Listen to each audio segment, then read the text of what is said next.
Hey, what's up guys? It's Art Book Addiction here, and we're here with a new type of video. So, we're gonna do character analysis of Solid Snake from Metal Gear Solid 1, right? I will be looking at the in-game model, the concept art, and his in-game codec art, right? I will only be covering Solid Snake from Metal Gear Solid 1, right? So, got my little iPad right here. So looking at Solid Snake's artwork, right, you'll immediately tell what the emphasis is based upon, right? It's the headband, right?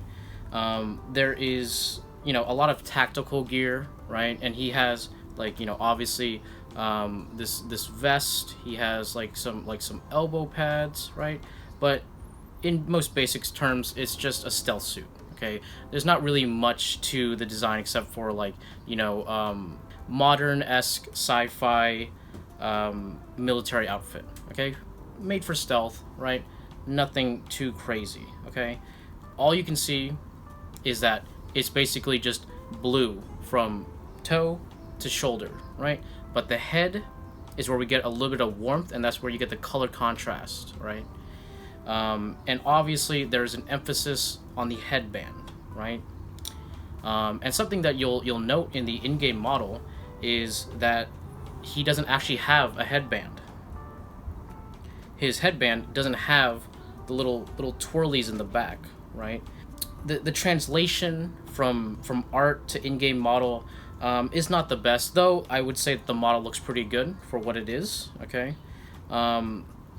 They gave him like a ridiculous amount of muscle, right? And, I understand, I feel like in the concept art it's supposed to be more like a vest or something with tactical gear and stuff like that, but in the in-game model it looks more like he's just got he's ridiculously shredded.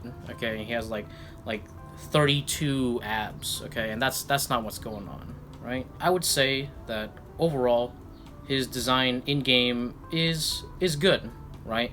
They're missing some key aspects, but because it's top down, for the view, we don't really need to see every part of the design, right? And it's a PS1 game, so they're very limited, and what they achieved with it is still pretty stellar. Okay, the design is there. Something very interesting of note is when looking at the codec art, right? You get to see a nice view of his face, and you get the nice piece of him talking, right? And honestly, I would say that the codec art is what carries Snake's design in the PS1 copy, right? It's not the in-game model, it's not the in-game cutscenes, it's the codecs, right?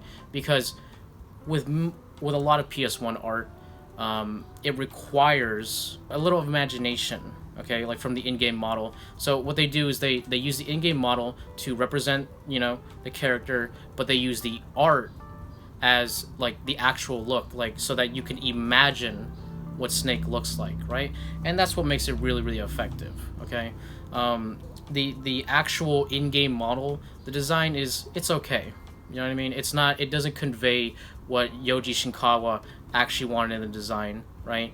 But the codec artwork does, right? Which allows for us to implant what he looks like to the in-game model, and that's what makes it really effective, right?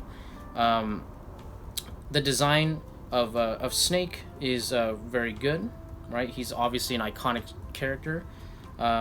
He's got his shoulder pads, he's got his gear, but that's not really what's important. Okay, just like most Japanese designs, everything is built as just clothing, right? But then emphasis on the head, and the one thing that makes his design really stand out is the headband, right? And that is what makes Snake's design iconic.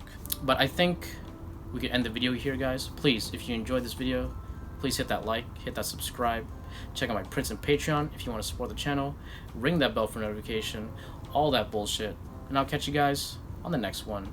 Thanks a lot.